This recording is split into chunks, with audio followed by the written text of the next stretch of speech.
Hello everyone, this is Kirsten and I'm telling you the story about The Match Girl, which is a tale by Hans Christian Andersen, a Danish philosopher and storyteller from the 19th century. And my grandmother used to tell me the story, so I'm not reading it. I'm just telling you how I remember it. And I used to love it. As a 6-year-old girl, I loved it. And my grandmother would tell it to me in German. But I'm going to say it in English. I'm going to speak in English. It is about a little girl, almost 6-year-old girl out there in a dark big city at night selling matches to earn some extra income for the family. And she's barely dressed. She has a dress on, no coat, no shoes. She used to have shoes when she left the house, but these were her mom's old slippers. So she left the house, she lost the shoes, they were too big when she was running across the street. So now she's out there, it's dark, it's New Year's Eve, and it is snowing. It is really cold and her little feet are blue and red already, and she doesn't know what to do.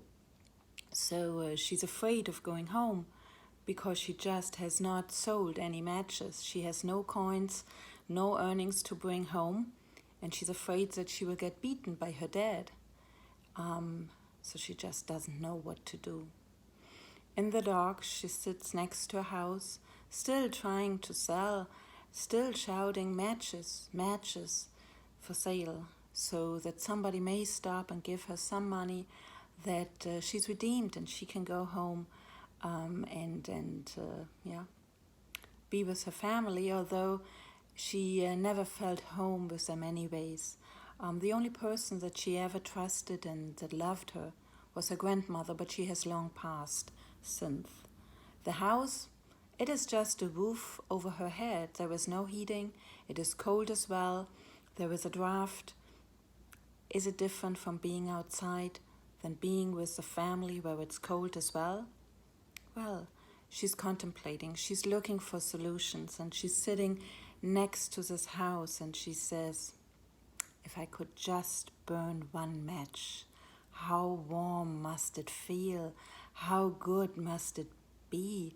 And maybe then I come up with a solution, and maybe people see it and want to buy matches when they see me light a match. It is strictly forbidden.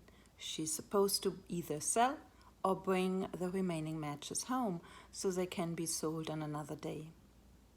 But she does it. She lights a match, and all of a sudden it gets warm, it gets bright, and she's seeing all these beautiful lights, and it's wonderful.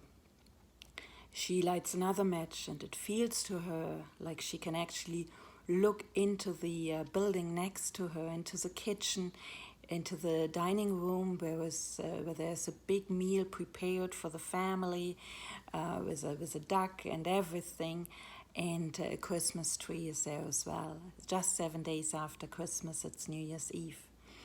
So she's seeing that, and she starts lighting match after match as she's hallucinating, and she also sees, as these hallucinations subside, that they go up into the sky, and there she sees a falling star.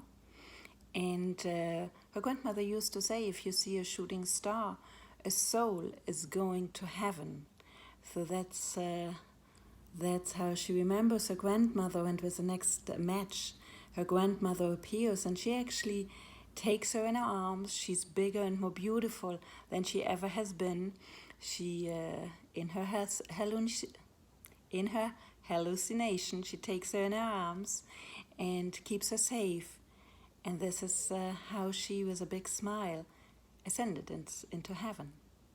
The next morning, on New Year's Day, they found the little girl. She's frozen to death, with all the matches burned, and with a big smile on her face that nobody can explain.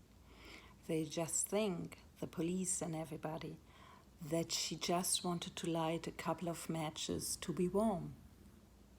But they didn't see the beauty that she saw before she passed. It's pretty sad, actually. Thank you.